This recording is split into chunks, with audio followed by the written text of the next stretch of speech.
Hi everyone, a warm welcome to Lakshya online training. मैं ज्ञानदीप और आज का जो क्लास होने वाला है ये काफ़ी इंटरेस्टिंग क्लास होने वाला है, क्योंकि आज मैं आप लोग को दिखाने जा रहा हूँ कैसे करके हम डेटाबेस क्रिएट करते हैं, कैसे करके हम एसक्यूएल डेटा को इंपोर्ट करते हैं हमारे माई एसक्यूएल में, कैसे करके हम सीएसवी फाइल जो एक्सेल में बनता है उसे हम कैसे करके इंपोर्ट करते। ये सारा चीज़ मैं आपको बताने जा रहा हूँ। ये सब चीज़ काफ़ी इंपॉर्टेंट है। जब आप डेटा एनालिसिस करोगे उस वक्त आपको डेटा इंपोर्ट करना पड़ेगा। इंडस्ट्री में आपको एसक्यूएल डेटा दिया जाएगा, डेटा सेट दिया जाएगा एसक्यूएल का, उसे आपको इंपोर्ट करना होगा। सीएसवी बहुत ही रेयर होता है, वो काफ़ी कम ही आपको दिया जाएगा, लेकिन आपको मेनली जो है माईएसक्यूएल का ही जो फाइल होता है उसी को इंपोर्ट करने के लिए दिया जाएगा, जो कि आपका क्लाइंट होगा वो आपको दे देगा और उसे आपको इंपोर्ट करना है आपके डेटाबेस में। फिर आपको उसके ऊपर डेटा एनालिसिस करना होगा। तो चलिए मैं दोनों ही तरीका दिखाऊंगा, कैसे करके हम माईएसक्यूएल फाइल को इंपोर्ट कर सकते हैं और कैसे करके हम एसक्यूएल जो एक्सेल में होते हैं सीएसएस फाइल उसको भी हम कैसे करके माईएसक्यूएल में इंपोर्ट करते हैं। ये सारा जो तरीका है मैं आपको अभी बताने जा रहा हूँ। तो पहले अपना माईएसक्यूएल जो वर्क बेंच है इसको खोल लीजिए। यहाँ पर मैं अपना जो पासवर्ड है 1 2 3 शायद यही है, ओके करते हैं तो हमारा ये ओपन हो जाएगा। एंड यहाँ पर आप देख सकते हो कई सारे डेटाबेस हैं। पहले तो मैं ये सब डेटाबेस को डिलीट कर देता हूँ। राइट क्लिक करके यहाँ पर ड्रॉप स्कीमा होता है, ड्रॉप करिए, तो यहाँ से सब डिलीट कर देता हूँ ताकि आपको किसी प्रकार का कोई डाउट ना रहे। ठीक है, मैं एकदम स्क्रैच से दिखाऊंगा, एकदम स्टार्टिंग से दिखाऊंगा, इसलिए मैं सारे जो भी फाइल्स थे, जो भी डेटाबेस थे, उनको मैंने डिलीट कर दिया। बस एक ही है, ये है सिस्टम का, इसको मैंने डिलीट नहीं किया है। अब चलिए हम स्टार्ट करते हैं हमारा आज का क्लास। तो फर्स्ट क्या है, एक एसक्यूएल फाइल है जिसको आपको यहाँ पर इंपोर्ट करना है। सबसे इजी तरीका यही होता है इंडस्ट्री में। मैं आपको दिखा देता हूँ, मैंने एक फ़ाइल डाउनलोड कर लिया है माई एसक्यूएल। ये देखिए माई एसक्यूएल डेटाबेस है, यहाँ पर आप देख सकते हो। ठीक है, सैम्पल डेटाबेस है यहाँ पर। ये जो है माई एसक्यूएल सैम्पल डेटाबेस, इसी को मैं यहाँ पर इंपोर्ट करूँगा। तो इसको इंपोर्ट करने के लिए सिंपली मैं क्या करता हूँ, जो मेरा वर्क बेंच है इसी में मैं यहाँ पर सर्वर में जाऊँगा। यहाँ पर आपको कोई डेटाबेस क्रिएट करने का ज़रूरत नहीं, कुछ नहीं करना है। आपको बस यहाँ पर जाना है। यहाँ पर जाने के बाद आपको यहाँ पर लिखा हुआ है डेटा इंपोर्ट, यहाँ पर आप जाइए और ये इंपोर्ट फ्रॉम सेल्फ कंटेन, इसको आप क्लिक कीजिए। ठीक है, और उसके बाद आप ब्राउज कीजिए आपका जो एसक्यूएल डेटा कहाँ है। तो हमारा डाउनलोड में है, ये रहा, मैंने डाउनलोड कर लिया था। तो आपके क्लाइंट भी आपको इसी तरह से आपको डेटा, उनका जो एसक्यूएल जो डेटा है वो आपको दे दिया जाएगा। बस इसको सिलेक्ट करना है, ओपन करना है और नीचे तो इसे हमें ब्लैंक रखना है। उसके बाद हमें जाना पड़ेगा इंपोर्ट में। इंपोर्ट में आप देख सकते हो यहाँ से हमें इसे स्टार्ट कर देना है, स्टार्ट इंपोर्ट। इसको जैसे हम क्लिक करेंगे ये इंपोर्ट करना शुरू हो जाएगा और आपका जो भी डेटा है, जितने भी डेटा है वो कम्प्लीटली आपका यहाँ पर आ जाएगा। तो थोड़ा सा हम लोग वेट करते हैं। यहाँ देखिए आपका ये इंपोर्ट हो चुका है आई थिंक। तो मैं एक बार बस यहाँ पर रिफ्रेश करता हूँ तो देखिए यहाँ क्लासिक मॉडल आ चुका है और इसके अंदर हमारा टेबल्स, जो एम्प्लॉय जो टेबल्स है सब यहाँ पर आ चुका है। कस्टमर, एम्प्लॉय, हर टेबल यहाँ आ चुका है। तो ये काफ़ी इजी तरीके से हम लोग इसे इंपोर्ट कर सकते हैं। ठीक है, तो ये हो गया फर्स्ट स्टेप। हमारा जो फर्स्ट स्टेप था, फर्स्ट स्टेप में हमने क्या किया, हमने डायरेक्टली माईएसक्यूएल का जो फाइल था उसको यहाँ पर इंपोर्ट कर लिया है। ये सबसे इजी तरीका होता है और आसानी से आपका पूरा का पूरा माईएसक्यूएल का जो भी फाइल, डेटाबेस का फाइल होता है वो हम यहाँ पर इजीली इंपोर्ट कर सकते हैं। तो यहाँ पर आप देखोगे ये सब पूरा आपका टेबल आ चुका है, कॉलम्स वगैरह सब यहाँ पर आपको मिल जाएगा। काफ़ी इजी तरीके से आप इसको हैंडल कर पाओगे। ठीक है, तो यहाँ पर आपका डेटाबेस भी बन गया, उसके बाद टेबल बन गया, टेबल जो टेबल था सब आ चुका है। लेकिन अगर आप चाहते हैं कि मैं सीएसवी फाइल, जो एक्सेल का सीएसवी फाइल है उसको आप यहाँ पर इंपोर्ट करना चाहते हैं तो उसका तरीका कुछ अलग है। उसके लिए आपको क्या करना पड़ेगा, आपको स्क्रिप्ट लिखना पड़ेगा। तो स्क्रिप्ट क्या लिखना पड़ेगा, स्क्रिप्ट होगा हमारा जो कि स्क्रिप्ट जो होगा जो कि हमें खुद लिखना पड़ेगा, मतलब एसक्यूएल क्यूरीज लिखना पड़ेगा। जैसे यहाँ पर मैं इन्हें क्लोज कर देता हूँ। आपको फिर से मैं बताता हूँ ताकि आपको एकदम ईजी तरीके से समझ में आ जाए। तो यहाँ पर जो है ये एसक्यूएल देख सकते हैं, create a new SQL tab for executing queries. तो आपको क्यूरीज लिखने पड़ेंगे एसक्यूएल का। तो यहाँ पर कैसे लिखेंगे, हम क्रिएट लिखते हैं पहले। क्रिएट लिखने के बाद डेटाबेस आपको लिखना पड़ेगा, ठीक है। तो मतलब इसका मतलब है कि आप डेटाबेस क्रिएट कर रहे हो। क्रिएट डेटाबेस लिखने के बाद आपको जो आपका डेटाबेस का नाम है वो लिखना है। तो मैं यहाँ पर मैं लिख देता हूँ डेटा सेट। तो जैसे मैंने यहाँ पर डेटा सेट, देन मुझे एक सेमी कॉलन देना है, उसके बाद यहाँ से मुझे रन कर देना है। इसे मैं जैसे एग्जीक्यूट करूंगा, इस बटन को दबाने के साथ साथ क्या होगा, डेटा सेट करके एक डेटाबेस क्रिएट हो जाएगा। देखिए यहाँ पर क्लिक करता हूँ और यहाँ पर एक बार रिफ्रेश कर देता हूँ, तो यहाँ पर आप देख सकते हो कि हमारा डेटा सेट क्रिएट हो गया है, लेकिन कोई टेबल वगैरह भी हमारा क्रिएट नहीं हुआ है, बस हमारा डेटा सेट क्रिएट हुआ है। अब इस डेटा सेट को यूज करने के लिए, मतलब इस डेटाबेस को यूज करने के लिए जिसका नाम है डेटा सेट, तो मैं यहाँ पर यूज लिख देता हूँ और यहाँ पर लिख देता हूँ यूज डेटा सेट और सेमीकोलन। इसके बाद हम जैसे ही रन करेंगे तो ये देखिए हाईलाइट हो चुका है, या फिर हाईलाइट नहीं, ये बोल्ड हो चुका है, मतलब हम अब ये यूज करने वाले हैं।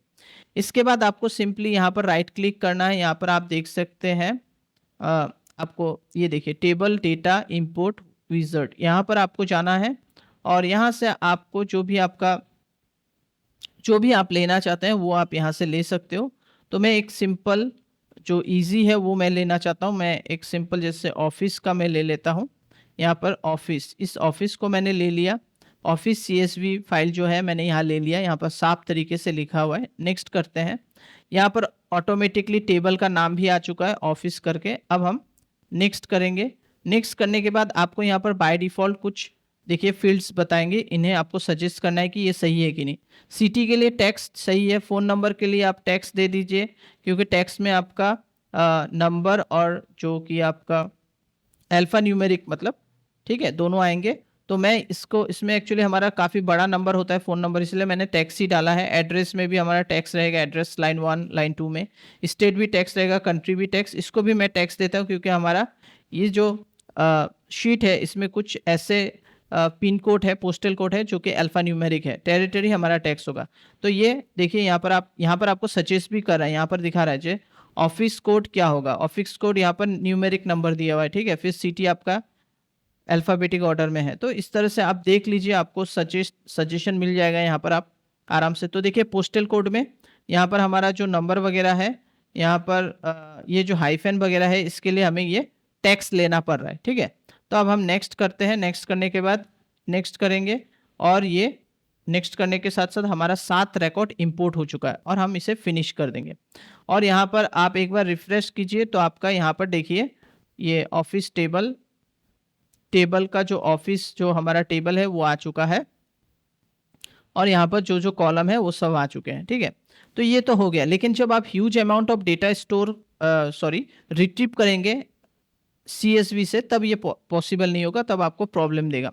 तो चलिए मैं दिखाता हूँ आपको। राइट क्लिक करते हैं। तो हम ह्यूज डेटा इंपोर्ट करने जा रहे हैं, मतलब ज़्यादा डेटा इंपोर्ट करने जा रहे हैं CSV फाइल से, ठीक है। तो पहले का जो हमने इंपोर्ट किया था वो काफ़ी कम था। तो अब देखते हैं, यहाँ पर हम चले जाते हैं, यहाँ से हम पिज़्ज़ा में चले जाते हैं। यहाँ पर ऑर्डर जो है इसी को मैं 553 इसी को मैं इंपोर्ट करने का ट्राई करता हूँ। नेक्स्ट करते हैं, यहाँ पर ऑर्डर है, ऑर्डर्स। नेक्स्ट करते हैं, देखिए इंट टेक्स्ट, ये डेट एंड टाइम, इसको चेंज करना होगा। इसको चेंज करके डेट टाइम और यहाँ पर डेट टाइम दे देते हैं, ठीक है। तो अब हम इसे क्या करेंगे, नेक्स्ट करते हैं एंड इंपोर्ट करने का ट्राई करते हैं। तो फिनिश करते हैं। तो यहाँ आप देख सकते हो 0 रिकॉर्ड इंपोर्ट, मतलब यहाँ पर जो आपका रिकॉर्ड है वो इंपोर्ट नहीं हुआ। तो जब आपके पास ह्यूज डेटा होगा तो आप CSV फाइल को इस तरह से इंपोर्ट नहीं कर सकते हो। तो फिर हमें कैसे करना होगा वो मैं आपको बताता हूँ। राइट क्लिक करके हम इसे रिफ्रेश करते हैं। तो यहाँ आप देख सकते हो हमारा ये जो है ऑर्डर वाला जो है ये ऑप्शन आ चुका है, लेकिन इसके अंदर ये टेबल क्रिएट हो चुका है लेकिन कोई डेटा नहीं है। मैं आपको एक बार फिर से दिखा देता हूँ। इसको हम लोग सिलेक्ट SQL क्यूरी लिख के मैं बताता हूँ। सिलेक्ट स्टार फ्रॉम ये जो ऑर्डर है ORDER ऑर्डर्स और सेमी कॉलन, देन हम रन करते हैं। तो आप देख सकते हो यहाँ पर कोई डेटा वगैरह कुछ भी नहीं है, ठीक है। लेकिन अगर आप ऑफिस को देखोगे तो यहाँ पर आपको डेटा मिल जाएगा, ठीक है। तो होटल बुकिंग का मैं देख लेता हूँ यहाँ पर हमारा डेटा है कि नहीं। होटल बुकिंग का मैं नहीं तो डिलीट कर दूंगा। तो यहाँ पर भी हमारा कोई भी डेटा नहीं है। तो होटल बुकिंग जो है वो भी एक काफ़ी बड़ा टेबल है, इसीलिए उसका भी डेटा हमने रिट्रीव नहीं कर पाया, ठीक है। तो CSV फाइल को डायरेक्टली आप ऐसे नहीं कर पाओगे। तो उसके लिए हम लोग पहले तो ये टेबल को डिलीट कर देते हैं। जो भी टेबल हमारा जो हमने CSV के थ्रू इंपोर्ट किया था वो काम किया नहीं, इसलिए हम लोग को क्या करना पड़ेगा, टेबल को मैन्युअली क्रिएट करना पड़ेगा। इसके लिए हम यहाँ पर SQL क्यूरी लिखेंगे। तो यहाँ हम लिख देते हैं SQL क्यूरी, क्या लिखेंगे, क्रिएट लिखना है। क्रिएट लिखने के बाद यहाँ पर टेबल लिखना है, फिर आपको लिखना है ऑर्डर, टेबल का नाम लिखना है ऑर्डर्स। उसके बाद हम यहाँ पर लिखेंगे ऑर्डर ID हमने लिखा। उसके बाद स्पेस डालने के बाद आपको यहाँ पर इंट लिखना पड़ेगा, फिर नॉट नल लिखना पड़ेगा, ठीक है। तो नॉट नल लिखना है, इसके बाद कॉमा देना है। और अगर आप चाहते हो कि इसको थोड़ा नेक्स्ट लाइन में करके लिखना है तो ऐसे करके भी आप लिख सकते हो, तो इजी होता है। जो भी आपको पसंद है आप नीचे ऊपर करके लिख सकते हो, इसमें कोई इशू नहीं है। इसके बाद हमको क्या करना है, यहाँ पर लिखना है ऑर्डर डेट। ऑर्डर डेट जो है वो डेट होगा। और इसके बाद हम इसको भी नॉट नल लिखेंगे, कॉमा डालेंगे, फिर हम लिखेंगे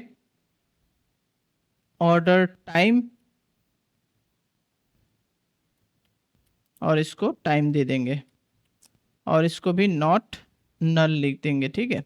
फिर कॉमा डालने के बाद हम यहाँ लिखेंगे प्राइमरी की।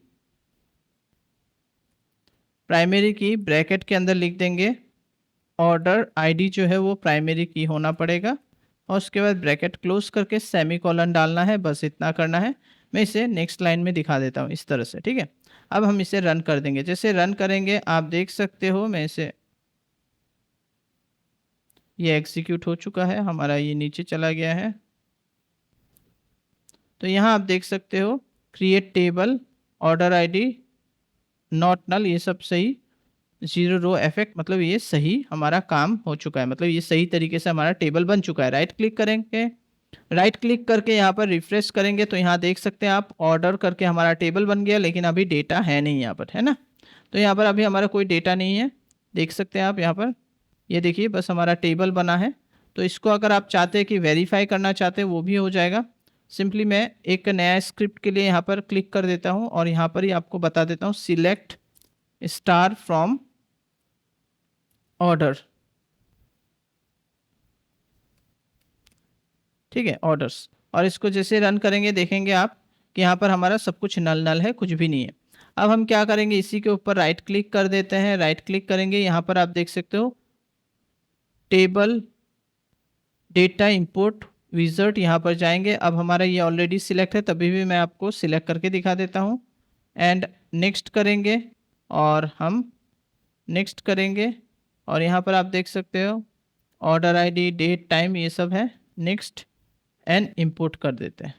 तो ये अब इंपोर्ट करने लगेगा, पूरा डेटा इंपोर्ट कर लेगा और शो भी करने लगेगा। तो ये है तरीका। तो इस तरीका को आप अप्लाई कर सकते हो। अगर आपका डेटा बहुत ज़्यादा है तो आपको टेबल अलग से क्रिएट करना पड़ेगा। तो यहाँ देख सकते हैं अब इंपोर्ट हो चुका है। अब नेक्स्ट करते हैं और देख सकते हैं आप 21,350 रिकॉर्ड इंपोर्ट हो चुका है। तो मेरा ये कहना था कि अगर आपका CSV फाइल में बहुत ज़्यादा डेटा है तो उसको अगर आप इंपोर्ट करना चाहते हैं तो पहले टेबल क्रिएट करना होगा, उसी के बाद आप इंपोर्ट कीजिए, ठीक है। तो फिनिश करते हैं हम।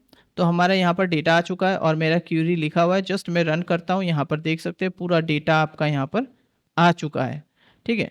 तो ये है आज का क्लास। अगर आप लोग को हमारा जो वीडियो पसंद आ रहा है या आपको सीखने को मिला है, प्लीज़ लाइक कीजिए, शेयर कीजिए और सब्सक्राइब कीजिए हमारे चैनल को। Thank you.